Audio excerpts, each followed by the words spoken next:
अस्सलाम वालेकुम ख़वातीन व हज़रात, मैं हूँ डॉक्टर एजाज़ कुरैशी और विलिंग वेज की फ़ोरम से आपकी खिदमत में हाज़िर हूँ। प्रोग्राम में हम मुख्तलिफ़ मौज़ूआत पर भी बात करते हैं और शख़्सियात से भी आपकी मुलाकात कराते हैं। आज हम आपकी मुलाकात करा रहे हैं अब्दुर्रहमान सदाकत साहब से, हमारे साथ स्टूडियोज़ में मौजूद हैं। अस्सलाम वालेकुम। वालेकुम सलाम। आप क्योंकि विलिंग वेज का खुद हिस्सा हैं और चीफ़ ऑपरेटिंग ऑफ़िसर हैं और साथ में एडिक्शन साइकोलॉजिस्ट भी हैं और आप गुज़श्ता 10 साल से यानी अपनी लंदन जाने से पहले जहाँ से आपने एडिक्शन में मास्टर्स किया, एडिक्शन स्टडीज़ में मास्टर्स किया, उससे पहले भी आप यहाँ पे अपनी जो है खिदमत सरअंजाम दे रहे थे विलिंग वेज में, अपने बैचलर्स करने के बाद भी। और फिर आप अमेरिका चले गए और ख़ास तौर पे आपने सीबीटी में अपनी जो है एक्सपर्टीज़ हासिल की, एनएलपी में अपनी एक्सपर्टीज़ हासिल की। तो you are very familiar with the whole scenario. मगर मैं चाहूँगा कि हमारे जो देखने वाले हैं, उनको कुछ ग्लिम्प्सेस मिल जाएँ। तो सबसे पहले तो यहाँ से बताइए कि अपने बैचलर्स के बाद साइकोलॉजी में आपने बैचलर्स किया, तो ये फ़ितरी बात थी कि आप काउंसलिंग में आ गए, ऐसा क्यों? फ़ितरी बात असल में ये काफ़ी हद तक जो है वो प्लान्ड और डिज़ाइन्ड ही था कि मैंने अपने फ़ादर को इस फ़ील्ड में हमेशा से काम करते देखा था, एडिक्शन की फ़ील्ड में, और मुझे उसमें इंटरेस्ट था। बैचलर्स के बाद शुरू में जैसे मैंने फ़ौरी तौर पे काम शुरू किया तो वो तो एक जो है वो सीखने का अमल था जो काफ़ी सालों तक चलता रहा। और उसके बाद मैंने फ़र्दर फिर जैसे सीबीटी, एनएलपी में ट्रेनिंग्स की, और फिर मास्टर्स मैंने स्पेसिफ़िकली एडिक्शन की फ़ील्ड में इसलिए किया क्योंकि मुझे इस काम में बहुत ज़्यादा इंटरेस्ट था। और प्रॉपरली तो I could only work after completing my post graduation. तो उसके बाद मैंने फुल टाइम जो है वो पिछले कोई 6 साल से अब मैं एडिक्शन की फ़ील्ड में फुल टाइम काम कर रहा हूँ। तो इसको एक तरह से आप कह सकते हैं कि तैयारी के साथ और प्लान्ड ही था, कोई इसमें बाय डिफ़ॉल्ट नहीं हुआ। अच्छा ये बताइए कि कॉग्निटिव बिहेवियरल थेरेपी आपने स्टेट से हुँ। इसमें ख़ास ट्रेनिंग ली, तो आजकल इसकी एडिक्शन की फ़ील्ड में और जनरली साइकोलॉजी में क्या एप्लीकेशन है और इसका क्या मकाम है? अच्छा, सीबीटी असल में मैंने बेक इंस्टीट्यूट यूएसए से किया था, और एरन बेक जो कि कॉग्निटिव बिहेवियरल थेरेपी के फाउंडर हैं, मेरी जो मेनली ट्रेनिंग सीबीटी की थी वो डिप्रेशन और एंजाइटी फोकस थी। और एडिक्शन में कई दफ़ा वेस्टर्न वर्ल्ड में वो बहुत हैरान होते हैं कि हम इनकी ये ट्रेनिंग्स जो हैं उनको एडिक्शन में कैसे इनकॉर्पोरेट करते हैं और उनको इधर इस्तेमाल करते हैं जिससे कि हमें बहुत अच्छे पॉजिटिव रिजल्ट्स मिलते हैं। कॉग्निटिव बिहेवियरल थेरेपी में जो सारा आपके कॉग्निशंस जो हैं किसी के जो होते हैं, जो उनकी सोचें होती हैं, उसके ऊपर काम करना होता है कि बैक एंड से उस सोच को चेंज करना है, सिर्फ फ्रंट एंड पे काम नहीं करना। एडिक्शन में अक्सर लोगों का जो है वो ख्याल होता है कि ड्रग एडिक्शन छुड़वाने के लिए सिर्फ डिटॉक्सिफिकेशन काफ़ी है कि एक दफ़ा किसी की बॉडी से उस ड्रग को निकाल दें तो बस ये उसका इलाज है। जबकि एडिक्शन का असल इलाज जो है वो साइकोलॉजिकल है, जो कि किसी को लॉन्ग टर्म पूरी ज़िंदगी उस नशे से दूर रखने में मदद करता है, ना कि सिर्फ एक दफ़ा किसी की जिस्म से उस नशे को वॉश आउट कर देने से। अच्छा आपने फरमाया कि सीबीटी में ख़ास तौर पर डिप्रेशन और एंग्ज़ायटी पे आपने ट्रेनिंग में ये इनकॉर्पोरेट किया। तो ये जो हमारे नशे के मरीज़ होते हैं, इनमें भी तो मूड के मसाइल होते हैं, कभी डिप्रेशन, कभी हाई मूड, कभी एंग्ज़ायटी बहुत ज़्यादा होती है। तो आपको तो यकीनन ऐसा लगता होगा कि ये सीबीटी इसमें डायरेक्टली रोल प्ले करती है? जितने भी मैं ज़्यादातर पेशेंट्स हमारे देखने को मिलते हैं, तो उनका डुअल डायग्नोसिस निकलता है। सब्सटेंस अब्यूज़ एक तरफ है और दूसरी तरफ उनका कोई ना कोई मूड डिसऑर्डर उसमें शामिल होता है। अब कई मर्तबा मूड डिसऑर्डर उनका पहले होता है और सब्सटेंस उसमें बाद में आता है। कई दफ़ा सब्सटेंस की वजह से मूड डिसऑर्डर ट्रिगर हो जाता है। तो आप उसमें डिप्रेशन ले लें, एंजाइटी कर लें, बाइपोलर डिसऑर्डर है जो, ये सब्सटेंस की वजह से भी होता है, सब्सटेंस से पहले भी एग्जिस्ट करता है। कई लोग डिप्रेशन और एंजाइटी की वजह से उनको कोप करने के लिए ड्रग्स की तरफ जाते हैं। कई लोग ड्रग्स की तरफ जा चुके होते हैं टीन एज में, यंगर एज में, और इसकी वजह से वो कभी सीखते ही नहीं है कि डिप्रेशन और एंजाइटी को डील कैसे करना है। तो उनको जो बेस्ट तरीका उनके दोस्तों से या इधर उधर से सुनने में मिलता है, वो उनको कोई ड्रग्स का रास्ता दिखा देते हैं, तो वो उस डायरेक्शन में चले जाते हैं। So sometimes it comes before the drug, the mood disorder, sometimes it comes after because of the drug. तो ये दोनों चीज़ें हमें नज़र आती हैं, दोनों चीज़ें पॉसिबल होती हैं। साइकोथेरेपी में सीबीटी के ज़रिए कितना टर्न अराउंड आपने देखा? क्योंकि जिस इंस्टीट्यूट से आप ट्रेंड हैं, वो तो वर्ल्ड का लीडिंग है और बेस्ट है। हमने यहाँ पे अपने सेंटर में तो इसके एप्लीकेशन का बहुत फ़ायदा देखा है। पर जहाँ आप उस इंस्टीट्यूट का ज़िक्र कर रहे हैं, वहाँ पे वो काफ़ी, मैंने आपको बताया, हैरान होते हैं कि आप एडिक्शन में कैसे इस सारी ट्रेनिंग को इस्तेमाल करते हैं, उधर आपको इसका फ़ायदा कैसे होता है। अच्छा, बहुत ज़्यादा टर्न अराउंड है कॉग्निटिव थेरेपी का, सीबीटी का। आगे से आगे ये फील्ड और एडवांस भी होती जा रही है। As you know that psychology itself is a very young field. Psychology is roughly just 100 years ago, just 100 years old. And CBT is only 30, 35 years, 40 years maximum. 4 decades se pehle it did not exist. So these things are still evolving. But CBT and also neuro-linguistic programming, NLP जो है, उसका बहुत फ़ायदा हमें देखने को मिलता है एडिक्शन के पेशेंट्स के साथ, जो इसको प्रॉपरली इस ट्रेनिंग से गुजरते हैं। उसमें बहुत ज़्यादा उनको मदद मिलती है रिलैप्स से बचने में, ड्रग्स से बाद में दूर रहने में।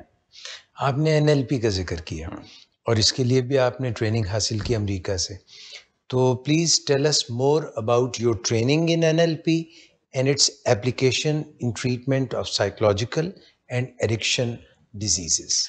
असल में NLP basically neuro linguistic programming जो मैंने बताया, it's rewiring and attempt to reprogram somebody's brain. जब हम पैदा होते हैं वहाँ से ऑनवर्ड्स हमारी ब्रेन की प्रोग्रामिंग शुरू हो जाती है, और हम ऑब्जर्वेशनल लर्निंग के मेथड से बहुत सीखते हैं। हमें कुछ चीज़ें हम सिर्फ ऑब्जर्व करते हैं, कुछ चीज़ें हमें डिलिबरेटली सिखाई जाती हैं। So NLP is basically an attempt to rewire and reprogram somebody's beliefs and somebody's learnings over the years. NLP और भी जिस चीज़ में मदद करती है वो है कि कुछ कई दफ़ा लोगों के unresolved जो matters होते हैं, unresolved issues in their head that they don't even know about exist from the past, कि किसी की कोई 8 या 10 साल पुराना कोई ट्रॉमा होता है जिसकी वजह से वो कोई हरकतें कर रहे होते हैं अपनी ज़िंदगी में, और उनको इसका इल्म नहीं होता। तो NLP digs deep into somebody's memory, somebody's mind to figure out their issues and resolve them, try to resolve them and reprogram their brain to deal with a particular thing in a different way. Neuro से तो मुराद होगी brain, और linguistic language और programming आपने अभी सारी explain कर दी। तो लैंग्वेज कैसे इसमें रीप्रोग्राम करती है ब्रेन को? जो कुछ हम सीखते हैं वो हम लैंग्वेज से ही सीखते हैं। जो भी हम languages that we speak, so it is basically, if you are to understand a bit more, that whenever we learn something, there are certain amount of neurons that fire in our brain. जी. Every time we do it, every time we do an action, वो एक neuron दोबारा fire होता है, and there are billions of neurons in our brain. ये जो firing of neurons है, that is what makes something of a habit. बार बार जब आपके ब्रेन में न्यूरॉन्स फायर होते हैं कोई एक्शन करने से, तो आपकी एक हैबिट डेवलप होती है। उस हैबिट को चेंज करने के लिए, जैसे आमतौर पे आपको कहा जाता है कोई आदत बदलनी है तो रिपीटिशन में आपको करना पड़ेगा। कुछ लर्न करना है तो बार बार आपको रिपीट करना पड़ेगा, एक दफ़ा से 2 दफ़ा से करने से कुछ होगा नहीं। That is because you are dedicating certain amount of neurons to that particular action. जी, And when you do that, a habit becomes more permanent.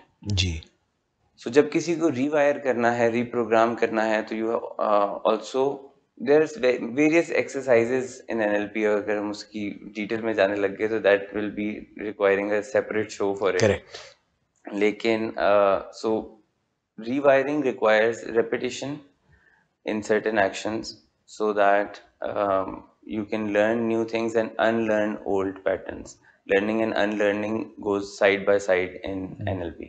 ठीक है। अच्छा, अब आप as a COO, chief operating officer भी जो है रोल प्ले कर रहे हैं। तो कितने सेंटर्स हैं आपके विलिंग वेज के टोटल पाकिस्तान में?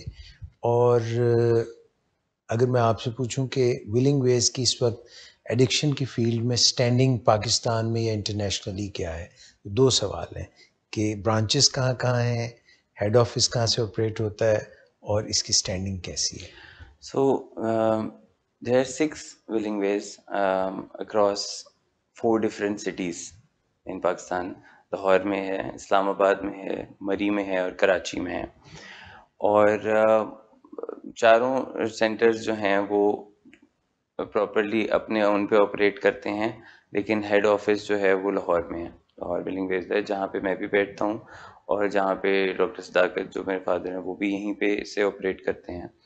और हम इनफ्रीक्वेंटली दूसरे सेंटर्स को विज़िट करते हैं, उनके साथ चेक रखते हैं, उनके साथ हेल्प करते हैं या उनकी हेल्प लेते हैं अपने काम में। और एज़ फॉर द स्टैंडिंग, तो विलिंग वेज पाकिस्तान में it has been the pioneer of addiction treatment. And addiction की फील्ड में भी काम करने में आपको अपने आप को कॉन्स्टेंटली ट्रेन करके अप टू डेट रखना होता है। जैसे मोबाइल फ़ोन का सॉफ्टवेयर अपडेट आता है और जो चीज़ पिछले साल रेलेवेंट थी वो अब शायद रेलेवेंट नहीं है, तो the software update changes those things. जी, sometimes you don't like the change. कभी आपको पिछली चीज़ की इतनी आदत हो गई होती है कि आप कहते हैं नई चीज़ क्यों मुझे करनी पड़ रही है। लेकिन एडिक्शन की फील्ड में या इवन बाकी हेल्थ केयर फील्ड में चेंजेस लाने पड़ते हैं, अपने आप को अप टू डेट रखना होता है और नए नए जो मेथड्स हैं उनको इनकॉर्पोरेट करके तो आपको बेहतर बनाना होता है। जिस चीज़ में मुझे लगता है कि विलिंग वेज जो है वो बहुत अच्छा काम करता है कि हम अपने आप को ट्रेन करते रहते हैं। And a lot of other places they get obsolete because they don't move forward, नया तरीका नहीं सीखते हैं।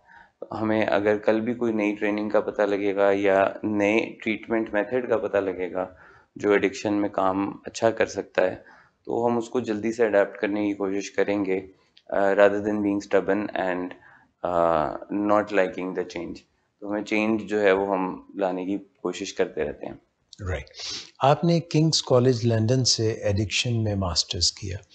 एडिक्शन एक बड़ा ब्रॉड टर्म वर्ड है। एडिक्शन के मुतालिक कुछ बताएंगे हमें? सो एडिक्शन दो तरह की होती हैं, एक केमिकल एडिक्शंस हैं और एक नॉन केमिकल एडिक्शन है। अगर एडिक्शन को एक जुमले में समराइज करना है, उसकी जैसे आप डेफिनेशन बनाना चाहते हैं, तो जब भी कोई चीज़ जो आप करते हैं और वो आपकी ज़िंदगी के नॉर्मल जो आपके काम हैं उनमें मदाखलत करने लग जाती है, आपकी नॉर्मल रूटीन, आपके नॉर्मल रिश्ते, आपके नॉर्मल काम की जो रूटीन सारी है उसको जब ख़राब करने कोई चीज़ लग जाती है, that means that you are addicted to it. और अगर आप नॉर्मल चीज़ को ख़राब होने दे रहे हैं, इसका मतलब है आपका कंट्रोल नहीं है उस चीज़ के ऊपर। So something that gets you dependent on it, and because of the dependence, your life gets affected, your relations get affected. That has to do with some sort of addiction. अब इसमें मैंने बताया chemical addictions हैं और non chemical addictions हैं। Non chemical addiction से मुराद है जैसे गैम्बलिंग, जैसे कि मोबाइल फ़ोन की एडिक्शन है, सो दैट इज़ कंप्यूटर्स की एडिक्शन है। ये नॉन केमिकल एडिक्शन है जो कि गेम्स की बच्चों को कई दफ़ा होती हैं। इसमें कोई एक्सटर्नल केमिकल इन्वॉल्व नहीं है, there is stimuli but external chemical involve नहीं है compare to the chemical addictions, जिसमें कोई भी चीज़ बाहर से ली जाती है, जैसे जो सबसे कम से कम चीज़ अगर आप उसको समझें तो वो इलेक्ट्रॉनिक सिगरेट्स और वेप्स हैं। इसमें ऊपर जाते जाएँ तो then there is marijuana, then there is other stimulant drugs, there is alcohol. Stimulant drugs में मैंने आपको बताया तो कोकीन है या एम्फेटामीन्स हैं। ये स्टिमुलेंट ड्रग्स हैं और बहुत ही पोटेंट ड्रग्स हैं। तो ये एक्सटर्नली ली जाती हैं और बॉडी और इसके ऊपर डिपेंडेंट हो जाती है। Over time there is a tolerance that builds up with the use, and people start doing something with their will and wish, but very soon after that will and wish goes out of the picture, और उसके बाद फौरी तौर पे वो उनको आदत हो जाती है, जिसकी आदत की वजह से वो उसको कंटिन्यू करते हैं। ठीक है। ये जो लोग कहते हैं कि जी मैं तो यूज़र हूँ, मैं तो कभी-कभी इस्तेमाल करता हूँ और एडिक्ट नहीं हूँ, तो इसका कैसे फ़र्क पता चलेगा कि ये यूज़र है और ये एडिक्ट है? असल में ये एक बिलीफ है जो वो लेके चलना चाहते हैं, जो वो अपने ऊपर अपने आप को बताते रहते हैं बेहतर फील करने के लिए कि मुझे आदत नहीं है, मैं किसी चीज़ का गुलाम नहीं हूँ, मुझे जब मेरी मर्ज़ी है मैं छोड़ सकता हूँ। वो दूसरों को ये कम बता रहे होते हैं, वो अपने आप को ये ज़्यादा बता रहे होते हैं। क्योंकि हमें ये सुनना या ये बिलीव करना अच्छा नहीं लगता कि हम नहीं कर सकते या मेरे कंट्रोल में नहीं है। तो वो ये सबसे पहले खुद को यकीन दिलाना चाह रहे होते हैं कि मैं जब चाहूँ छोड़ सकता हूँ, मुझे इस चीज़ की डिपेंडेंस नहीं है, इसकी एडिक्शन नहीं है, और मैं जो है वो अपनी मर्जी से करता हूँ। अच्छा, इसमें डिफरेंस जो है, एक तो ये बिलीफ का मैंने आपको बताया, दूसरा डिफरेंस है this biological difference. Some people get addiction and some don't.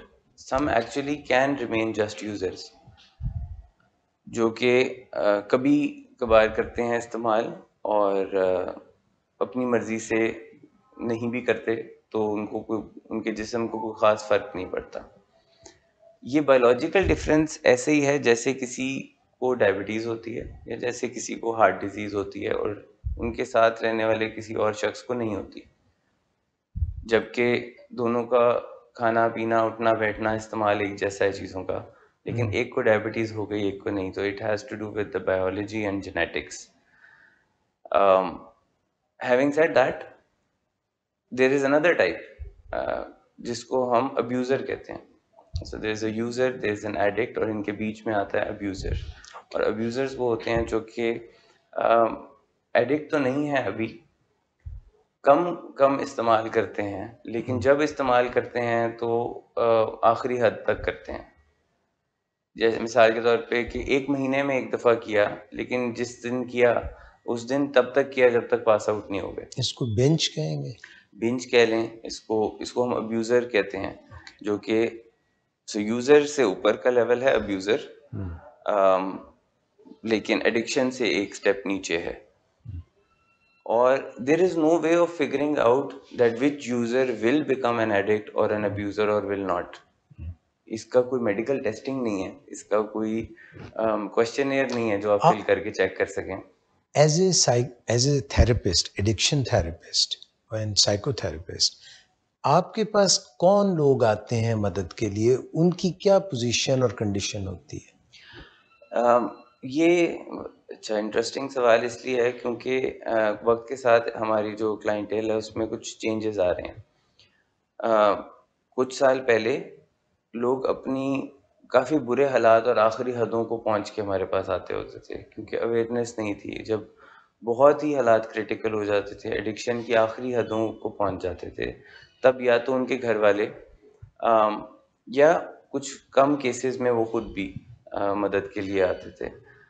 अब वक्त के साथ जिस तरह अवेयरनेस बढ़ रही है साइकोलॉजी की फील्ड की, थेरेपी की, हेल्प लेने की, हेल्प के ऊपर से जो टैबू है वो हट रहा है, तो हमारे पास अब बहुत अर्ली स्टेजेस में भी लोग आ जाते हैं। मिसाल के तौर पे टीनेजर्स जिन्होंने अभी शुरू ही किया है और उनके माँ बाप नोटिस कर लेते हैं और नोटिस करके वो जल्दी से उनको ट्रीटमेंट की तरफ ले आते हैं at a younger age, as young age 13 and 14 years. 13-14 साल के बच्चे भी खुशकिस्मत हैं वो जिनके माँ बाप जो हैं वो बहुत जल्दी से नोटिस कर लेते हैं। 2 से 3 महीने के अंदर उन्हें फ़र्क पता लग जाता है अपने बच्चों के बिहेवियर में, और फिर वो उसको ट्रीटमेंट की तरफ ले आते हैं। तो अब हमारे पास ऐसे क्लाइंट्स भी आते हैं जो कि बहुत यंग एज के हैं, जो अभी those who haven't hit bottom yet, अभी सिर्फ शुरू किया है, लेकिन उनके पेरेंट्स बहुत प्रोएक्टिवली उन्होंने ये चीज़ें नोटिस की और नोटिस करके उनको ट्रीटमेंट की तरफ ले आए। इसके अलावा जो पहले की दूसरी एक्सट्रीम थी वो भी अभी भी है, जिसमें बहुत आखिरी हद तक लोग डिनायल में रहते हैं और सोचते हैं कि वो खुद ही बेहतर कर लेंगे, या वो पेशेंट की बात का भरोसा कर लेते हैं बहुत ज़्यादा, और उन्हें लगता है कि वो कह रहा है मैं छोड़ दूंगा तो शायद छोड़ दे, तो होपफुल होते हैं, डिनायल में रहते हैं। और जब बहुत ही बुरे हालात हो जाते हैं तो क्राइसिस की सिचुएशन में वो फिर हमारे पास आते हैं, तो वो भी हैं। अगर कोई खुद ना आए, बच्चा ना आए, उसके पेरेंट्स चाह रहे हैं, देख रहे हैं कि ख़राब हो रहा है बच्चा और दिन ब दिन उसके हालात बुरे हो रहे हैं और वो नहीं आता, तो फिर कैसे आएगा वो आपके पास? अगर कोई खुद नहीं आता तो उसमें पहला स्टेप ये होता है कि हम उनकी जो फैमिलीज़ हैं उनको ट्रेनिंग देते हैं, उनको तैयार करते हैं कि वो कैसे बच्चे को, या किसी का हस्बैंड है, किसी का जो है वो फादर हैं, तो हम पहले फैमिलीज़ को तैयार करते हैं कि वो इंटरवेंशन एक प्रोसेस है, इंटरवेंशन की ट्रेनिंग देते हैं कि वो कन्विंस करके अम, उसको ला सकें ट्रीटमेंट के लिए। ये दुनिया भर में इंटरवेंशन का प्रोसेस जो है वो किया जाता है। इसमें जैसे अमेरिका में इंटरवेंशनिस्ट्स होते हैं बाय प्रोफेशन, जो कि इलाज में कुछ ख़ास हिस्सा नहीं लेते, बस उनकी स्पेशलिटी जो है वो इंटरवेंशन है।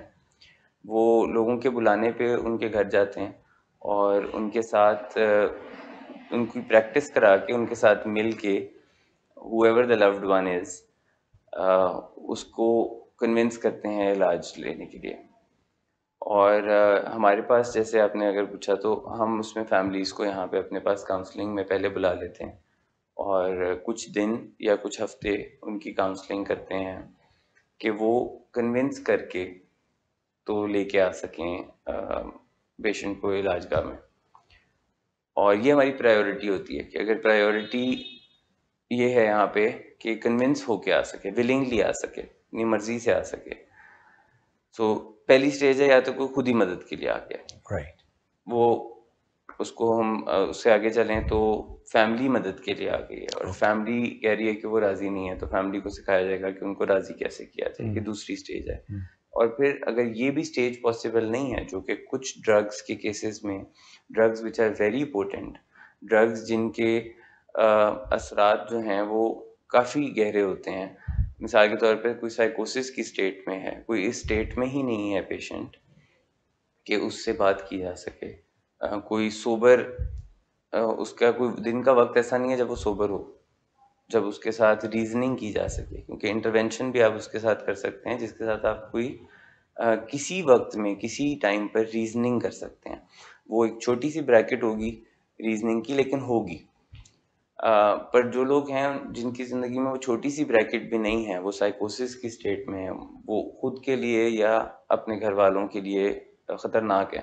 हुँ। और कुछ ऐसा कर सकते हैं या ऑलरेडी करते हैं जिससे बाल-बाल बचते हैं, घर वाले भी और वो भी।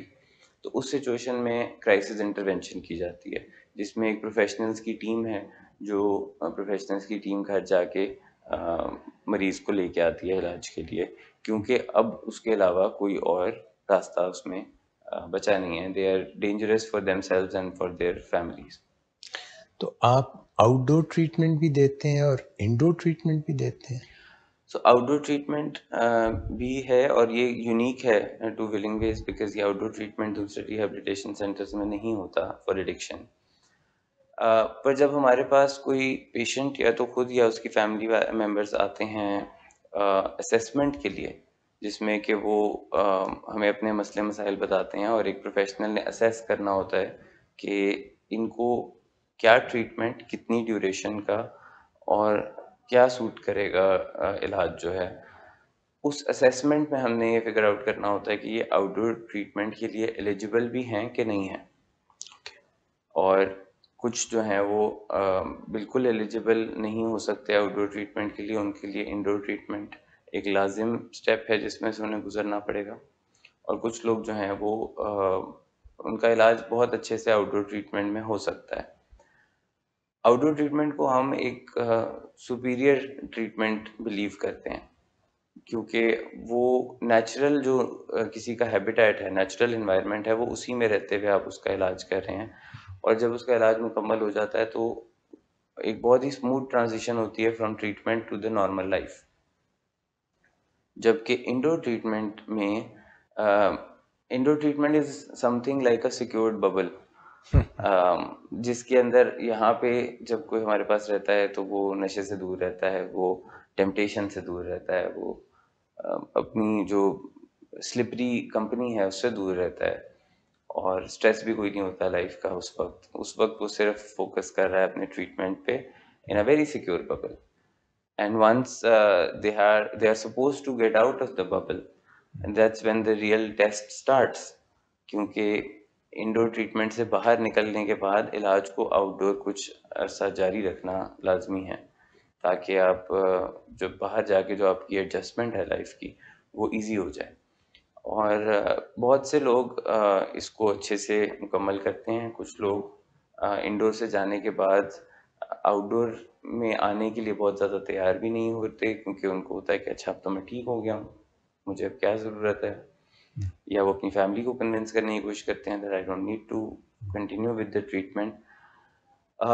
ये रिलैप्स की एक बहुत बड़ी बुनियाद है कि अपने इलाज को कंटिन्यू ना रखना।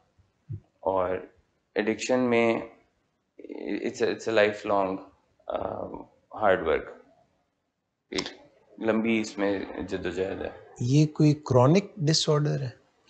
It's a very very chronic disease हम इसको कहते हैं, क्योंकि सिर्फ साइकोलॉजिकल चीज़ नहीं है। साइकोलॉजिकल मसाइल के साथ साथ बायोलॉजिकल प्रॉब्लम्स इसमें साथ साथ चलते हैं, and it is genetic and it is very very chronic. And when people think they can deal with it on their own, they cannot। उसको खुद से नहीं कर सकते, उन्हें हेल्प चाहिए होती है। और जो लोग आपने मिसाल देते हैं कि जी वो फलाने ने तो जो है वो खुद से छोड़ दिया था, ये मिसालें बहुत ही इनकी जो परसेंटेज है वो बहुत कम होती है। ये कोई 3 से 4% परसेंटेज है दुनिया में जो विल पावर के सहारे जो है वो कोई आदत को छोड़ सकते हैं। और ये भी कुछ नॉन पोटेंट ड्रग्स के बारे में कहा जा सकता है कि लेस पोटेंट, नॉन पोटेंट तो may be can't be said about any drug, but जो बहुत बहुत स्ट्रॉन्गर ड्रग्स हैं वो तो नामुमकिन है कि तकरीबन के लोग खुद से उसको छोड़ दें। अच्छा, आप सिर्फ पेशेंट का इलाज करते हैं या जितना फोकस पेशेंट पे देते हैं उतना ही उसकी फैमिली पे भी देते हैं? नहीं, हम जो है वो बहुत ज़्यादा फैमिली फोकस ट्रीटमेंट करते हैं विलिंग वेज में, जिसमें कि और ये फिर वही बात है कि ये वो मॉडल है जो कि over time it has been polished and it has been updated and changed. In the past it was very much patient oriented, and this I'm talking about before I used to work। this is 30 years ago, 35 years ago, कि पहले बहुत ज़्यादा patient oriented treatment होता था, और patients के साथ ही सिर्फ मेनली एक थेरेपिस्ट काम करता था, और फैमिलीज जो हैं वो कभी कभार मिलती थी पेशेंट से या कभी कभार मिलती थी थेरेपिस्ट से। हमारा बहुत फैमिली फोकस ट्रीटमेंट है, जिसमें हम उतना ही काम फैमिली पे, समटाइम्स उससे ज़्यादा काम फैमिली पे करते हैं जितना पेशेंट के ऊपर होता है, क्योंकि ट्रीटमेंट के उस 100 डेज से निकलने के बाद, जो कि मैंने पहले कहा कि एक सिक्योर बबल है, उस बबल में से निकलने के बाद तो फैमिली ने ही डील करना है वन ऑन वन। फैमिली ऐसे ट्रिगर्स जो हैं, जो कुछ ट्रिगर पॉइंट्स भी होते हैं, कई दफ़ा फैमिली की वजह से कुछ चीज़ें जो हैं वो ख़राब हो रही होती हैं, तो उन चीज़ों को ठीक करना बहुत ज़रूरी है। और ट्रीटमेंट एक चीज़ है, उसके अगला स्टेप जो है, जो रिलैप्स प्रिवेंशन है, that is also very very important, कि किसी को रिलैप्स से बचाना। वरना एक दफ़ा कोई ट्रीटमेंट करा लेता है और अगर फिर रिलैप्स करता है, बैक टू बैक यही एक साइकिल चलता रहता है, and then this also starts becoming normal, तो वो बड़ा मसला है। मिसाल के तौर पे वज़न कम करना एक दफ़ा कोई बड़ी बात नहीं है। लोग कर लेते हैं, लोग किसी बूट कैंप में चले जाते हैं, किसी ट्रेनर के साथ लग जाते हैं, किसी प्रोग्राम को या डाइट को स्ट्रिक्टली फॉलो करके भी कर लेते हैं, and then having to maintain it. असल काम तो वो है। वेट एक दफ़ा मेंटेन कम करने में तो आप कुछ महीने में करके तो फारिग हो जाएंगे, but to maintain it for months and years to come, उसको हमेशा के लिए जारी रखना, वो असल चीज़ है। और एडिक्शन में भी आगे का काम बहुत ज़रूरी है। तो फैमिली को तैयार करना कि फैमिली किस तरह बाद में पेशेंट की मदद करती रहे और उसके करीब एक सेफ एनवायरनमेंट बना सके, और उसकी बातों में जो इन पे उनको यकीन नहीं करना चाहिए उस पे यकीन कर ले। ये चीज़ें बहुत ज़रूरी हैं। अच्छा, एक बीच में मुझे सवाल आ गया क्योंकि आपने ज़िक्र कर दिया वज़न कम करने का, तो फूड एडिक्शन भी होती है? Food addiction, food is also and again chemical. अगर आप गौर करें तो जो मैंने बताया था डिफरेंस केमिकल और नॉन केमिकल एडिक्शन का, something taken externally into the body. तो खाना भी जब आप खाते हैं तो वो एक एक्सटर्नल चीज़ है that you put into your body. और मिसाल के तौर पे खाना अच्छा, कोई मज़ेदार चीज़ खाने से होता क्या है? अगर कोई आप मज़ेदार चीज़ अच्छी खाते हैं तो आपकी बॉडी में एक डोपामिन रिलीज़ होता है। डोपामिन जो कि एक न्यूरोट्रांसमीटर है, जिसे खुशी का न्यूरोट्रांसमीटर भी कहते हैं। हैप्पीनेस जो होती है, whenever you get happy dopamine is released, और when dopamine is released you get happy. तो जब आप कुछ मज़े का खाते हैं, that happens, and then in your memory it's stored that this is what you liked. मसलन आपने जंक फूड में कुछ खाया, पिज्ज़ा खाया, आपको अच्छा लगा, डोपामिन रिलीज हुआ, you will do it again, और फिर again and again and again, you will do it again to receive और get that same level of happiness. वो आपको दोबारा चाहिए, उसके लिए आप करते हैं। तो फूड एडिक्शन भी यही है। उसको आप थोड़ी सी कम स्ट्रेंथ की एडिक्शन कह लें, बट है। कुछ लोग इससे भी बहुत ज़्यादा सफ़र करते हैं। कुछ लोग हैं जो अपने खाने पीने पे किसी किस्म का कोई कंट्रोल नहीं कर सकते। उसकी वजह यही है कि उनको एक लिहाज से फूड की भी एडिक्शन हो गई, and food is also a chemical addiction. तो ये वेट लॉस एंड ओवरवेट, ये भी तो $1 मिलियन इंडस्ट्री है। बिल्कुल है, और ये भी वही चीज़ें हैं जिसमें आपको अपने आप को रीवायर करना पड़ता है, रीप्रोग्राम करना पड़ता है। और इसमें टेम्परेरी चेंजेस डोंट वर्क।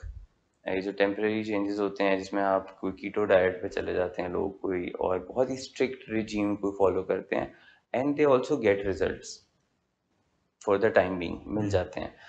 पर आपको अगर लॉन्ग टर्म रिजल्ट चाहिए तो आपको एक लाइफस्टाइल चेंज करना पड़ेगा। And by lifestyle change I mean के कुछ ऐसी चीज़ें करनी पड़ेंगी जिससे कि आपकी एक परमानेंस डेवलप होती है। मिसाल के तौर पे हम शुगर का जो इनटेक करते हैं, शुगर के इनटेक को चेंज किया जा सकता है। या जो है आपका सॉफ्ट ड्रिंक्स कोई पीता है, या कोई जो है वो शुगरी जूसेस पीता है, तो lifestyle change would be like कि अगर आप इस चीज़ को रिप्लेस कर दें विद समथिंग हेल्थियर। अगर आप फ्रेश जूसेस पीने लग जाएं, तो वो एक बेहतर चीज़ है। अगर आप ये वाइट ब्रेड और वाइट जो है वो आटा और इस तरह की चीज़ों का इस्तेमाल रिप्लेस कर दें बाय समथिंग मोर और हेल्दियर ऑल्टरनेटिव्स, वो ज़्यादा बेहतर होगा।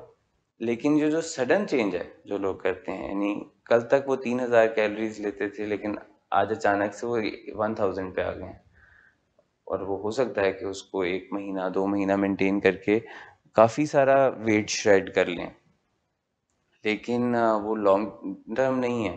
दे are still looking forward to the time जब वो ये डाइट ख़त्म होगी। और जितना जल्दी उन्होंने वेट लूज़ किया था उतना जल्दी वेट गेन कर लेंगे दोबारा। तो that lifestyle change is required. अगर आप एडिक्शन में भी बात करें तो आपको कई दफ़ा एडिक्ट्स की हिस्ट्री में ये मिलेगा कि उन्होंने अपनी मर्ज़ी से 1 महीने के लिए नशा छोड़ दिया था, या 2 महीने के लिए छोड़ दिया था, या वो रमज़ान में छोड़ दिया था, या फॉर सम अदर रीज़न।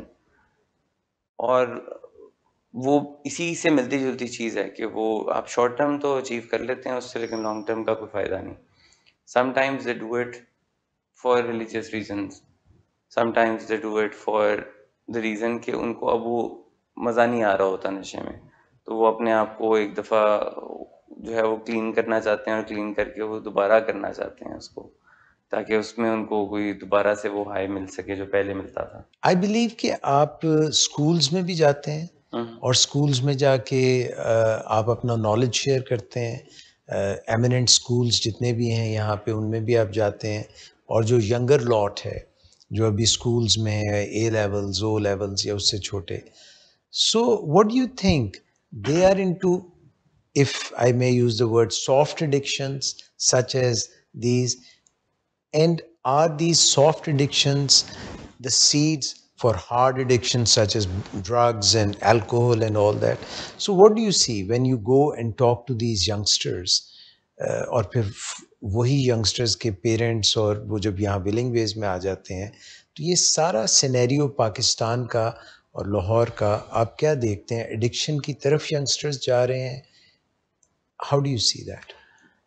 सबसे पहले तो उसमें ये बात है कि जब भी कभी स्कूल्स या यूनिवर्सिटीज़ ये इनवाइट करते हैं for some sort of drug awareness, I am always more than willing to go for one major reason, and that reason is that starting to get dependent on these drugs at teenage or younger than that, it has huge consequences. उसकी एक बड़ी वजह ये है कि अभी इस as में, टीन एज में, ब्रेन फुली डेवलप नहीं हुआ होता जी। बच्चों का, और ब्रेन का जो ख़ास तौर पे वो हिस्सा जो कि बहुत ज़्यादा जिसका ताल्लुक थिंकिंग से है, जी। जो कि प्री फ्रंटल कॉर्टेक्स हम्म। है, जिसका ह्यूमन रैशनल थिंकिंग से जिसका ताल्लुक है। करेक्ट। टेस्टिंग में देखा गया है कि जो बच्चे टीनेज में ड्रग्स का इस्तेमाल करते हैं उनका ये हिस्सा जो है वो उन लोगों के मुकाबले में जो ड्रग्स इस्तेमाल नहीं करते वो छोटा है साइज ओह में, इट्स स्मॉलर, गॉड। जिसकी वजह से उनकी रैशनल थिंकिंग जो है वो कभी भी उस लेवल को रीच नहीं कर पाती। So it's like a permanent damage. Drugs के कुछ इस्तेमाल जो हैं वो उनके नतीजे परमानेंट नहीं हैं, रिवर्सिबल हैं, पर कुछ ड्रग्स के इस्तेमाल जो हैं वो परमानेंट डैमेज कर देते हैं। और इस एज में ख़ास तौर पे, क्योंकि जब तक आप 20-21 साल के नहीं होते उससे पहले तक आपका ब्रेन अभी ग्रो हो रहा होता है। तो मैं इसलिए कभी हमेशा जो है वो इसके लिए अपने आप को अवेलेबल करता हूँ कि इस एज में मैक्सिमम दूर रहने की कोशिश करनी चाहिए, क्योंकि अभी दे हैवंट ग्रोन येट, उनकी रैशनल थिंकिंग नहीं है कि इसका नुकसान है, तो मुझे नहीं करना चाहिए, लॉन्ग टर्म मुझे क्या असरात होंगे। और दूसरी बात यह है कि इस एज के बच्चों के बहुत सारे सवाल होते हैं और उनके सवालों के जवाब कोई दे नहीं रहा होता, तो वो सवाल करते हैं इंटरनेट से, और इंटरनेट से वो जिस किस्म का जवाब चाहते हैं वो उस किस्म का जवाब ढूंढ लेते हैं। So parents often are scared to have conversation with these kids, which is why whenever I go I try to have an interactive session where I can answer whatever questions they have.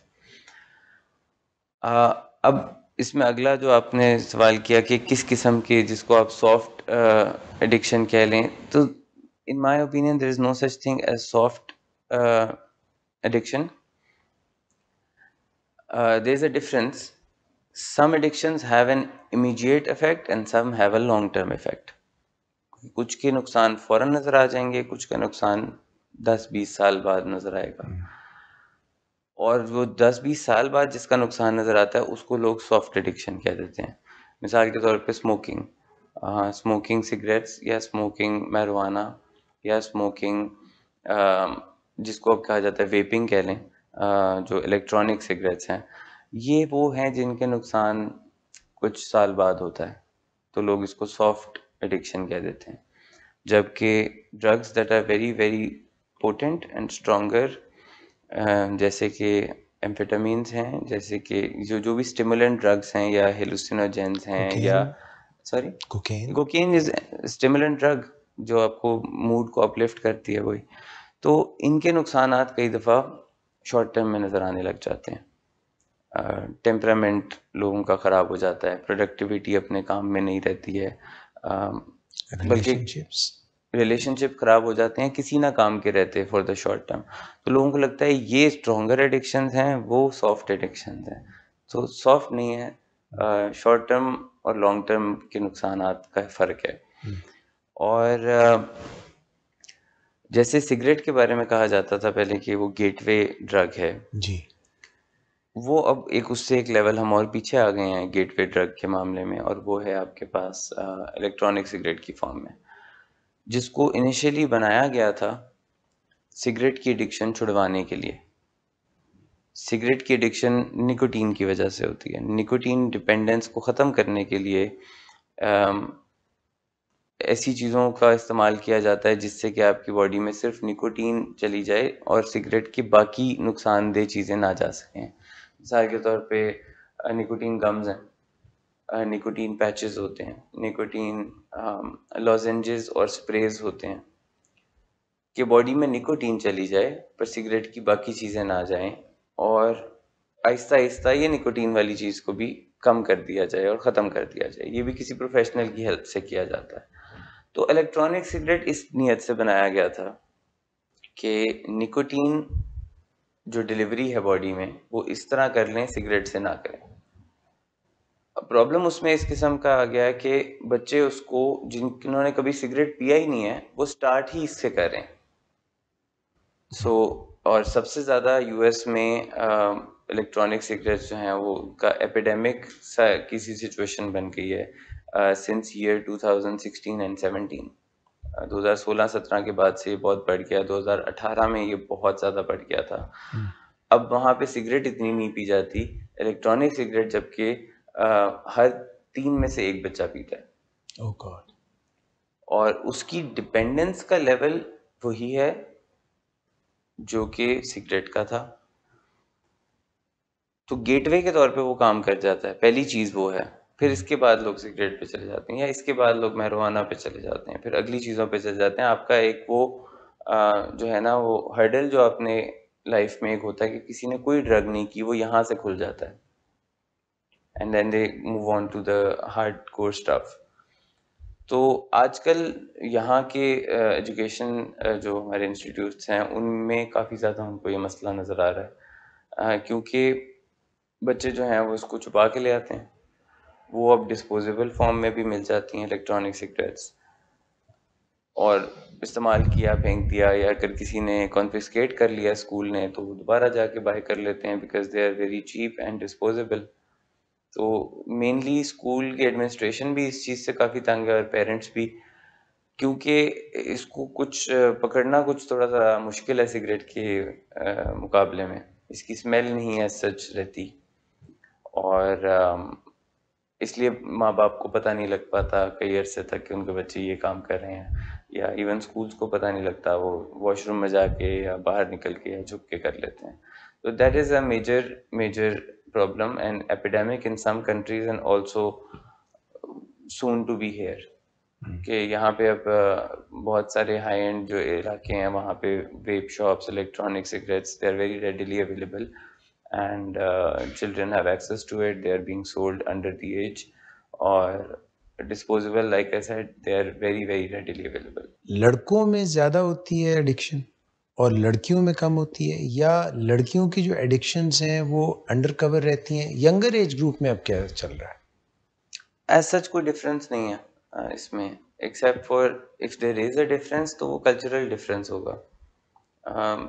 Cultural difference इस sense में कहा जा सकता है, जैसे इस culture में यहाँ पे हमारे लड़के बहुत ज़्यादा घर से बाहर इजीली चले जाते हैं, they stay out late very easily दोस्तों में, और लड़कियों में वो कुछ कम पाया जाता है। इस तरह फैमिली थोड़ा सा कल्चरली स्ट्रिक्ट होती है, तो वो ये डिफरेंस हो सकता है, but then there are societies in the world where they are treated very equally.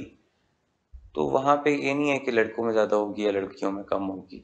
It's about exposure, and if exposure is same to both the genders, then both can get addicted. और अगर एक लड़का है और वो सारा time उसको आप बाहर जाने की इजाज़त देते हैं और लड़की को जाने ही नहीं देते, या ऐसी सिचुएशंस पे वो एक्सपोज ही नहीं होती है, तो वहाँ चांसेस कम होंगे। लेकिन in this upper elite circle of even our cities and countries ऐसा डिफरेंस है नहीं कोई ख़ास। अगर आप बायोलॉजिकली और मेडिकली पूछें कि जी दोनों कर रहे हैं तो एक ज़्यादा एडिक्ट होगा और एक कम होगा, नहीं, ऐसा नहीं है। वो डिफरेंस नहीं है। वो लड़कियां भी उतनी एडिक्ट हो सकती हैं ड्रग्स पे जितना लड़के होते हैं। लेकिन अगर आप कल्चरल डिफरेंस पे करें कि किसी को एक को रिस्ट्रिक्ट रखा हुआ है, बहुत ज़्यादा चेक रखा हुआ है, दूसरे के ऊपर कोई चेक एंड बैलेंस नहीं है, that difference can cause the difference in addiction. Willing Ways में आप मर्दों के या लड़कों के अलावा लड़कियों का ट्रीटमेंट भी करते हैं? बिल्कुल करते हैं, और इस यंग एज के जो बच्चे हमारे पास आते हैं उसमें लड़कियां भी हैं। सेम अमाउंट तो नहीं कहूँगा, लेकिन काफ़ी हद तक हैं, परसेंटेज है। और उसका ताल्लुक इस चीज़ से भी है कि जब इलाज भी कराना होता है तो कई दफ़ा families are more comfortable getting their sons treated rather than their daughters. लड़कों का इलाज कराने के लिए, उनको कहीं एडमिट कराने के लिए वो ज़रा ज़्यादा कंफर्टेबल होते हैं, लड़कियों में ज़रा कम होते हैं। जबकि विलिंग वेज में हमारे पास दोनों तरह की फैसिलिटीज़ मौजूद हैं, और फीमेल्स का और मेल्स का सेपरेट इलाज की ऑप्शन है, और दोनों तरह के पेशेंट्स भी हमारे पास आते हैं। अच्छा, 2 साल पहले बहुत स्कूलों में ये बात मशहूर हुई थी, मीडिया में भी, और उस वक्त के जो मिनिस्टर थे उन्होंने भी कहा कि स्कूलों में आइस, क्रैक कोकेन, ये बहुत कॉमन हो रही है। Is that so? क्या ये नशा बहुत ज़्यादा कॉमन है हमारी सोसाइटी में? आइस जो नशा है जिसकी आप बात कर रहे हैं, वो कोकेन नहीं है, वो एम्फेटामीन है। वो क्रिस्टल मेथ है, मेथेम्फेटामीन जिसको बोलते हैं। और ये काफ़ी ज़्यादा पिछले कुछ सालों में पाकिस्तान में बढ़ी। हैविंग सेड दैट, वो जो नंबर उन्होंने दिया था वो काफ़ी अब्सर्ड सा नंबर था, वो रियल नहीं था, it was far from reality. इस तरह का नंबर नहीं था। पर ऐसा नंबर आप दे ही नहीं सकते जब तक आपने कोई स्टडी नहीं की, रिसर्च नहीं की। नंबर्स आते हैं रिसर्च से, और रिसर्च हमारे मुल्क में बहुत कम होती है। तो जब कोई पॉलिटिशियन या कोई भी अगर चैनल पे वो कोई बड़ा सा नंबर दे देते हैं, तो वो बस अपने दिमाग से दे देते हैं, and they don't really search for it. पर इसका मतलब ये नहीं है कि ज़्यादा नहीं है, बहुत ज़्यादा है। पिछले कुछ सालों में बढ़ती गई है, और ये एक तरह की नई ड्रग है। ये 15-20 साल पहले को ख़ास नहीं होती थी। ये पिछले कोई 10 सालों में इसका जो है वो इंट्रोडक्शन हुआ, और इस ख़ास तौर से पाकिस्तान में इसका पिछले कोई 10 सालों में इंट्रोडक्शन हुआ।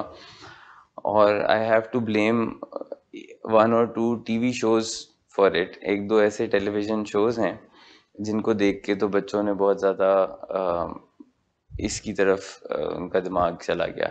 जबकि आज से कोई 10-20-30 साल पहले पाकिस्तान में एक हेरोइन का एपिडेमिक था। हेरोइन बहुत ज़्यादा इस्तेमाल होती थी। फिर उसी तरह ये पिछले 10 सालों में आइस का जो है वो नशा सामने आया, जो कि काफ़ी नंबर ज़्यादा है, लेकिन उतना नहीं जितना कि आप को याद होगा कि उन्होंने तो कह दिया था कि मेरा ख्याल है 70% बच्चे इसके एडिक्ट हैं। So the number of addicts increase every year, roughly 3 times. Oh God.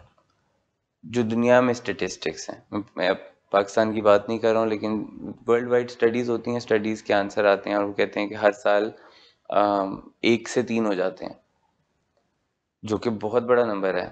सो अगर 1 लाख हैं तो अगले साल 3 लाख हो जाएंगे, एस्टिमेटेडली, रफली। तो इसका मतलब ये है कि किसी ने 2 साल पहले कोई बात की तो वो वैसे भी इररिलेवेंट है, लेकिन तब जो था वो शायद उससे बढ़ गया हो, लेकिन उतना नंबर नहीं था। और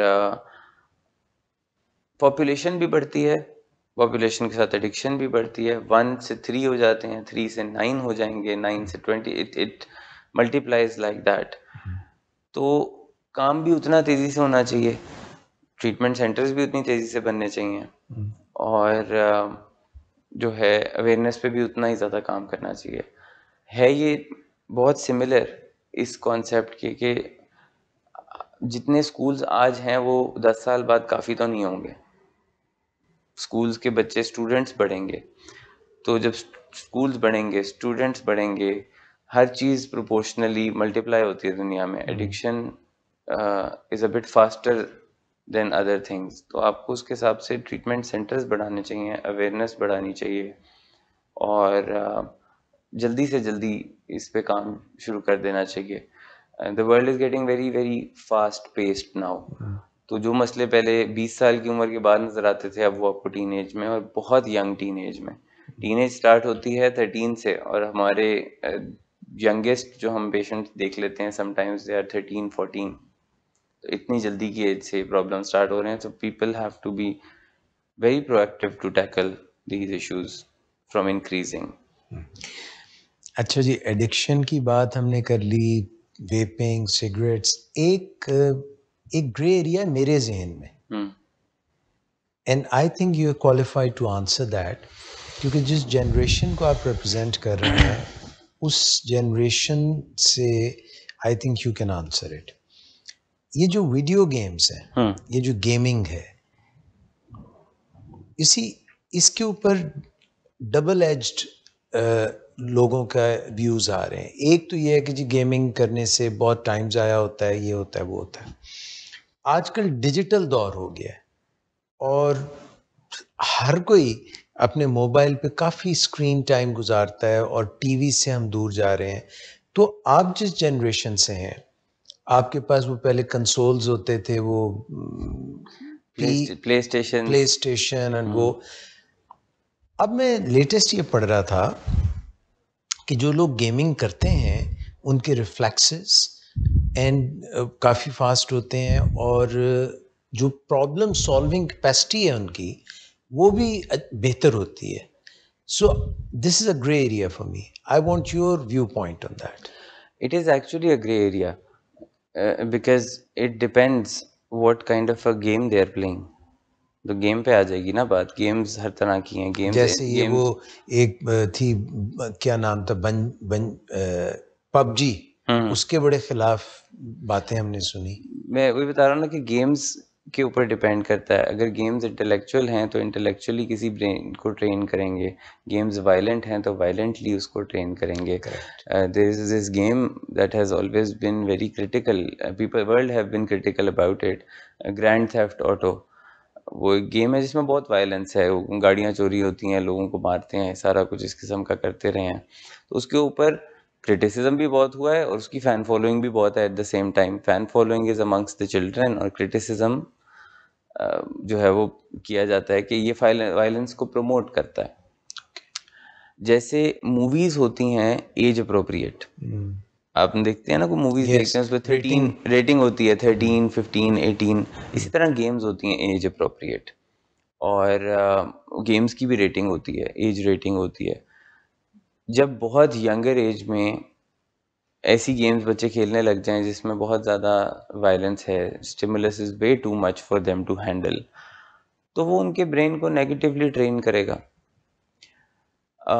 अब वक्त के साथ साथ ऐसी गेम्स बनने लग गए हैं जो कि इंटेलेक्चुअली किसी के ब्रेन को ट्रेन करें, तो उनका फ़ायदा होगा। तो it is a very grey area है वो, बिल्कुल। आप इसमें कोई, there is no definitive answer about it. तो सिर्फ ये है कि मेक श्योर करना कि किस तरह की गेम्स खेलें और कितना खेलें। हर चीज़ का एक टाइम होता है, कि इतना टाइम इसके लिए अप्रोप्रिएट है। जैसे आप स्क्रीन टाइम की बात कर रहे थे, तो अब आपके फ़ोन्स में ये फैसिलिटी आ गई है कि फ़ोन आपको खुद ही बता देगा कि इतना स्क्रीन टाइम हो गया है, ये इसे कम करो।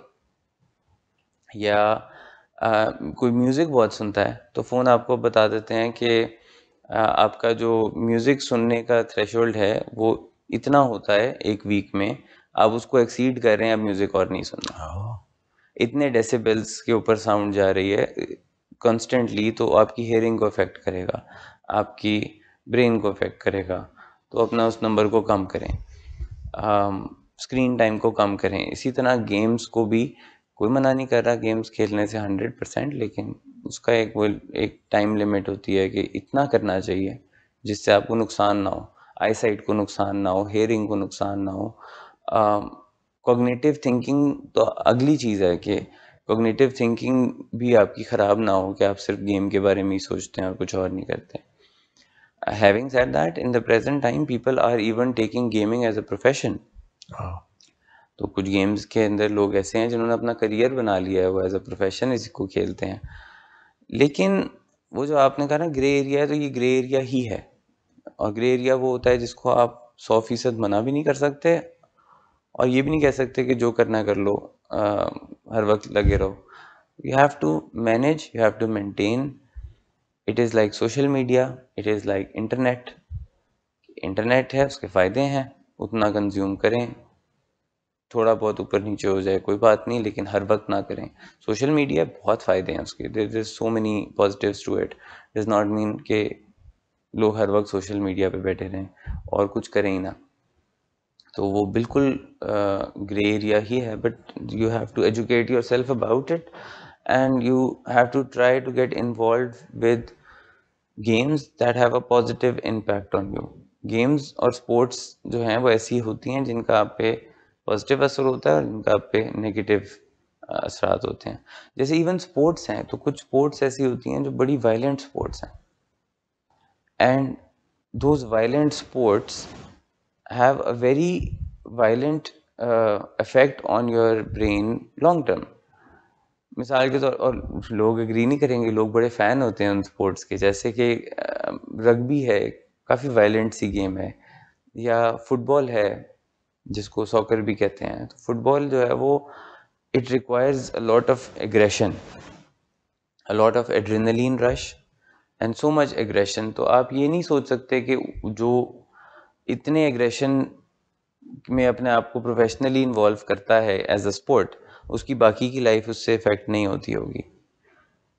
लेकिन इसका मतलब ये नहीं है कि स्पोर्ट बुरी है, इसका मतलब ये है कि आपको अपने आप को ट्रेन करना है और ज़्यादा कि एग्रेशन को कैसे मैनेज करना है, गुस्से को कैसे डील करना है, स्ट्रेस को कैसे मैनेज करना है। स्पोर्ट्स आपको ये चीज़ें तो इसके वही बता रहा हूँ, फ़ायदा भी है नुकसान भी है। आपको एग्रेशन की तरफ लेके भी जाती है, लेकिन उसको डील करना भी सिखाती है at the same time. Abdul Rahman Sadaqat, chief operating officer Willing Ways, thank you so much for your time. और आई थिंक अभी हमने एक ब्रॉड बेस्ड बातचीत की है। हम आइंदा इंटरव्यूज़ में इसको स्पेसिफिक एरियाज़, मसलन स्टिमुलेंट्स की आपने बात की, फिर आपने हेरोइन एपिडेमिक की बात की, फिर अल्कोहल की, और जिसको हम कहते हैं गेमिंग और ये ईटिंग डिसऑर्डर्स एंड ये, तो हम आपसे इंशाल्लाह, क्योंकि you are the expert in addiction, तो इसका बहुत सारा केमिकल नॉन केमिकल आ जाता है, तो हम आपसे इंशाल्लाह मज़ीद इंटरव्यूज़ भी करते रहेंगे। आज के लिए thank you so much. You are most welcome, thank you. ख्वातीन हज़रात, अब्दुल रहमान सदाकत से भी हम बातचीत कर रहे थे, और इंशाल्लाह विलिंग वेज के फोरम से हम आइंदा भी इनके साथ इंटरव्यूज़ कंडक्ट करते रहेंगे। अपना बहुत ख्याल रखिएगा। टिल नेक्स्ट टाइम, अल्लाह हाफ़िज़।